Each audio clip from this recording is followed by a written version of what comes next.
Raccontami il tuo match, la situazione stava mostrando. Molto di chiaro, sono un artista. Non ti parto Hi guys, we'll do the usual embargo please for 10:30. The question in Spanish we'll take just before the embargo. Mike. Good afternoon, Pep. One trophy in the bag. Is that something now as a manager you forget about? You just say, right, that's done. Or is it something that becomes a motivation to win more trophies? Good morning. Not to win more trophies is win another game. So in football, in the sport, is forget always what you have done, good or bad, and think in the next one. And we won. We are so happy, but it would have been the opposite, and Arsenal would have won.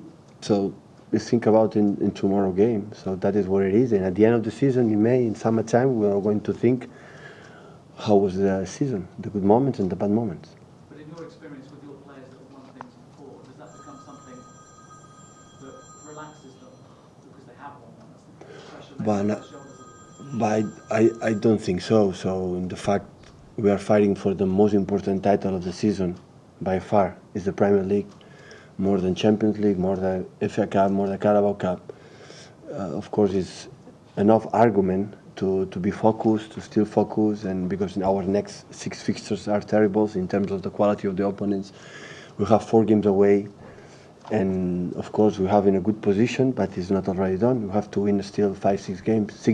So, and when you think about Arsenal, you think about Chelsea, Tottenham, United, and our away teams in Stoke City when it's playing for the relegation. Go to Goodison Park, where always statistically always is so tough game. So we have a lot of still the tough games to play, and you have to be still remain focused. Is this game against Arsenal harder because of Sunday? They've had a lot of criticism about the way they play. Does that make this a harder game than if Sunday hadn't been played? Arsenal is always a hard game, and when they play, they are a tough team in Emirates. So maybe they were not consistency during the season, but at home they were so strong. I don't know how many points they dropped, but not too much. And the times always I've been there, in Barcelona, Bayern Munich, in Manchester City, always is tough. Injury-wise, how's Fernandinho and how's Raheem Sterling? Raheem is much better. I don't know if he's able to play tomorrow, but hopefully, I don't know, Chelsea or Basel. And Fernandinho for the game, tomorrow game is out. Let's talk about the new contract for Phil Foden. Is that something that will just take care of itself because he's a player that you want to keep? Yeah, he knows. His family knows. Manager knows. Yeah, we would like to keep with us for a long time. He's a potential player for the future. He has to grow up, make us strong, but the huge quality is there. Hi, Pep. I spoke to some of the players after the game at Wembley, and the first thought was to enjoy the evening and then to quickly move on to the league. Is that coming from you, or do you think that's coming from the players, that enthusiasm to keep on fighting for the title and stuff like that? The Premier League show a lot. It's like La Liga, Bundesliga, or Calcio. It's every week, every 3 days a game. They show how good you are during 11 months. But the only titles I won, or we won, like a staff place in my career with my people together, is always the league. Always is the most difficult because show a lot. So Carabao Cup you win, but we make 2 penalty rounds with Claudio save, and you can be out doing the same. So that is one coin, sometimes good, sometimes bad, but the league is not. The league is constancy, is the Premier League is being. That's why the players knows that.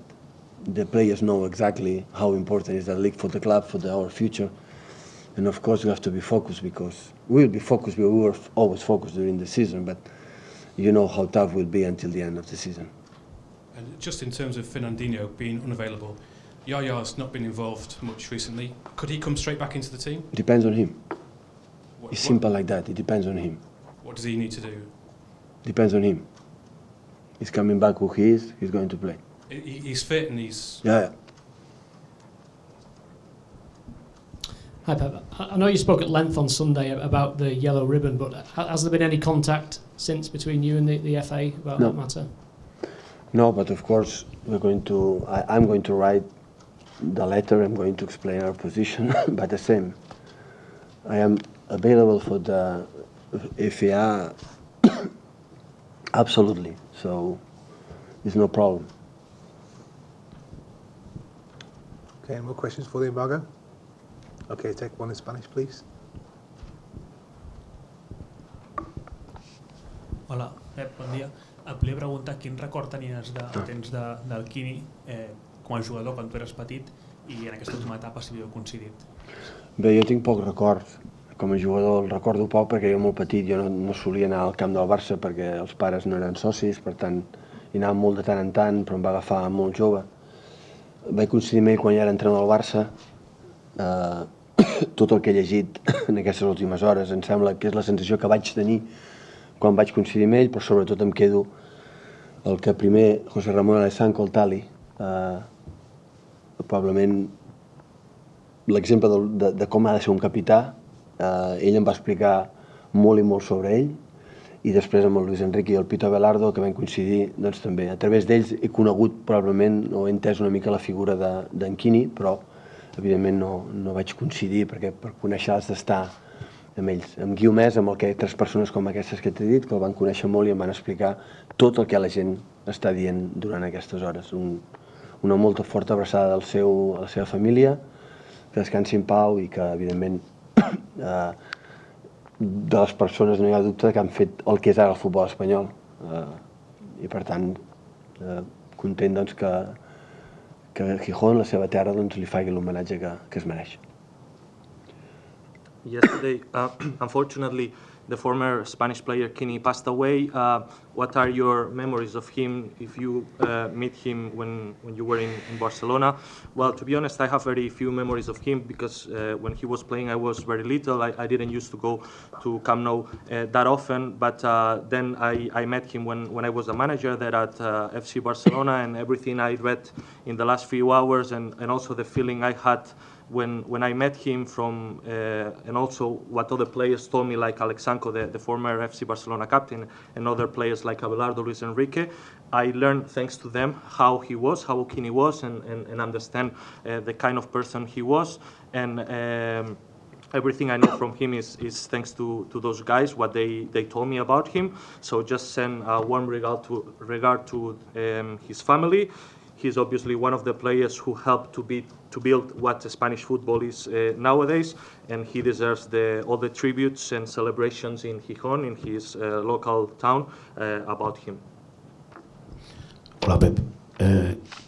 Tu sempre has dit que t'has sentit molt recolzat per l'afició d'aquest equip des del principi, des de la cançó que et van fer. Però l'altre dia a Wembley, sense que ningú els hi demanés, molta gent va portar un llaç groc per fer-te costat. Volia saber què et genera el gest aquest de l'afició.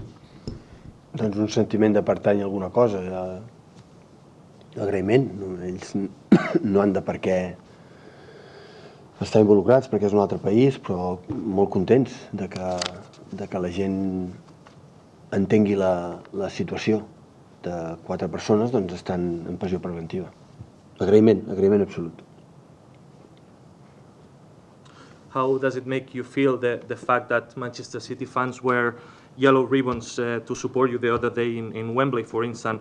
Was the feeling to belong to something? Obviously, I'm really grateful for that initiative.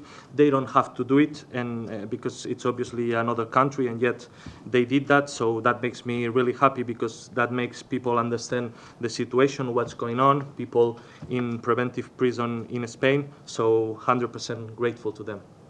Okay, guys, run an embargo, please, for 10:30 this